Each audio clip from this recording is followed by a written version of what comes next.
السلام علیکم ورحمۃ اللہ وبرکاتہ۔ آئیے روزنامہ راشد سہارا کا اداریہ سماعت فرمائیں۔ جنگ یا انسانی بحران۔ حماس اسرائیل جنگ 7 اکتوبر کو شروع ہوئی تھی۔ 16 دنوں میں 5700 سے زیادہ لوگوں کی اموات ہو گئیں۔ ان اموات میں جنگ کا حکم دینے والے یا جنگ کرنے والے لوگوں کو انگلیوں پر گنایا جا سکتا ہے۔ مہلوکین میں نصف سے زیادہ بچے، خواتین اور معمر لوگ ہیں جن کا جنگ سے کوئی تعلق نہیں تھا۔ کئی مساجد کو بمباری کر کے تباہ کر دیا گیا۔ غزہ کے واحد چرچ پر حملہ کیا گیا۔ بستیوں، اسپتالوں اور راہگیروں کو نشانہ بنایا گیا۔ امدادی کارکنوں، حتیٰ کہ اقوام متحدہ کے کارکنان کو مارا گیا۔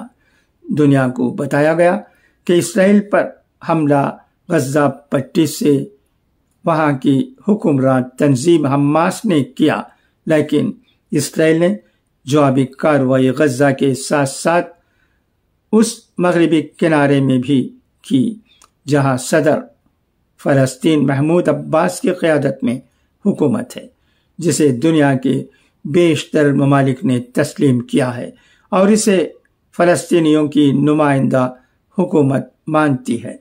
جب حماس نے حملہ کیا تو مغربی ممالک نے اسرائیل کے ساتھ کھڑے ہونے کی بات کہی، بلکہ امریکہ، جرمنی اور برطانیہ جیسے بڑے ممالک کے سربراہوں نے اسرائیل میں کھڑے ہو کر اس کے ساتھ یکجہتی کا اظہار کیا۔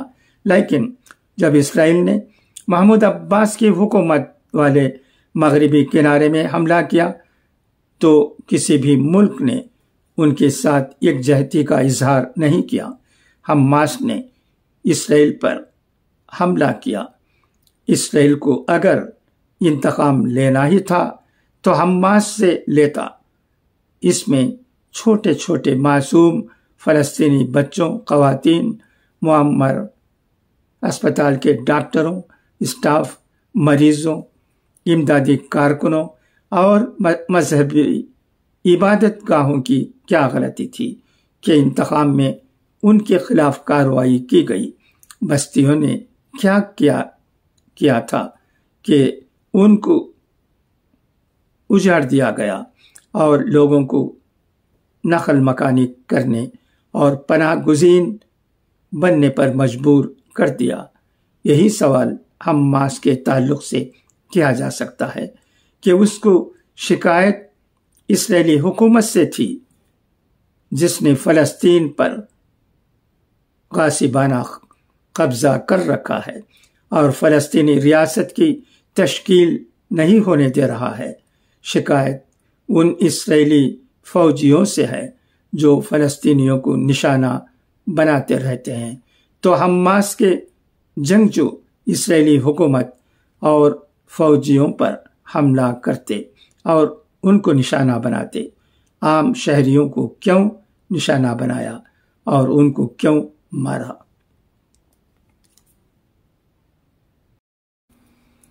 کہنے کو ضرور حماس اور اسرائیل کے درمیان جنگ ہو رہی ہے، لیکن پس رہی ہے اور مر رہی ہے تو صرف انسانیت۔ خطے میں زبردست انسانی بحران پیدا ہو گیا۔ نہ تو فلسطین میں اور نہ ہی اسرائیل میں کوئی بھی خود کو محفوظ سمجھ رہا ہے۔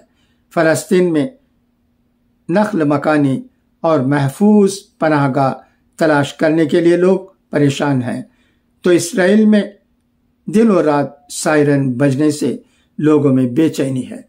کب، کہاں اور کس پر حملہ ہو جائے کوئی نہیں جانتا ہے اور نہ اندازہ لگا سکتا ہے، کیونکہ یہ جنگ ہے، کہیں سے بھی کسی پر حملہ ہو سکتا ہے۔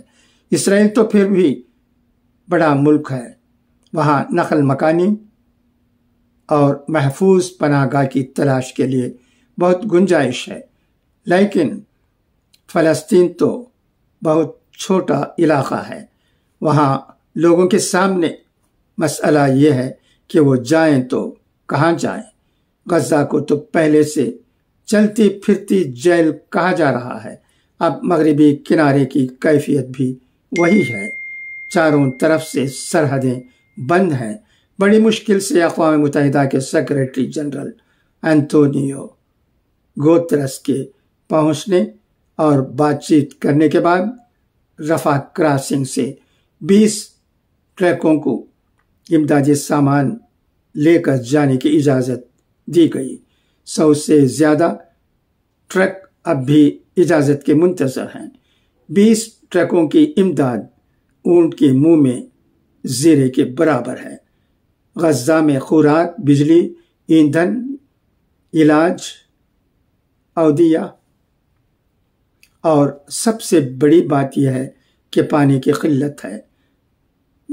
ظاہر سی بات ہے کہ اتنی ساری ضروریات 20 ٹرکوں سے پوری نہیں ہو سکتی۔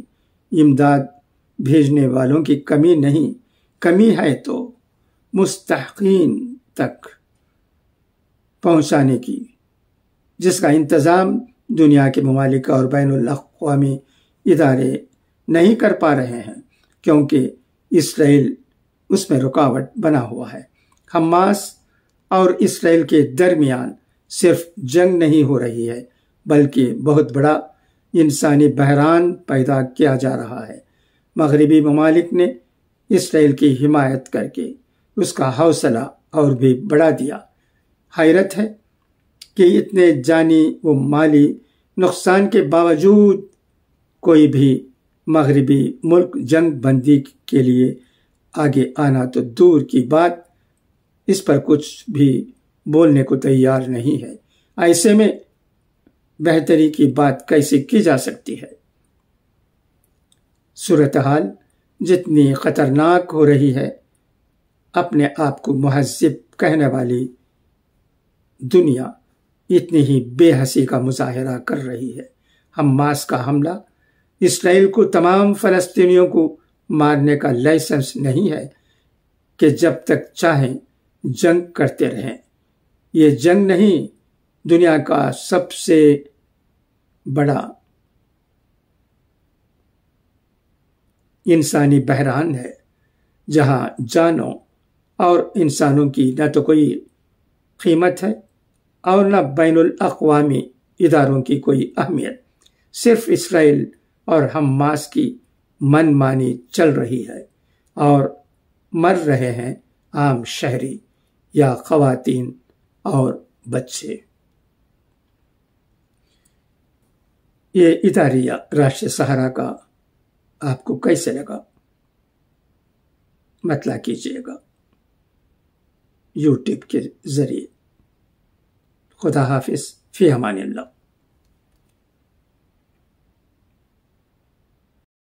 راشٹر سہارا کے آئینہ کالم میں جاوید مشیری صاحب کہتے ہیں، نام لے کر دفاع کیا اپنا، رات دن قتل عام کرتے ہو، جس کو دہشت گردی بتاتے ہو آپ بھی خود وہ کام کرتے ہو۔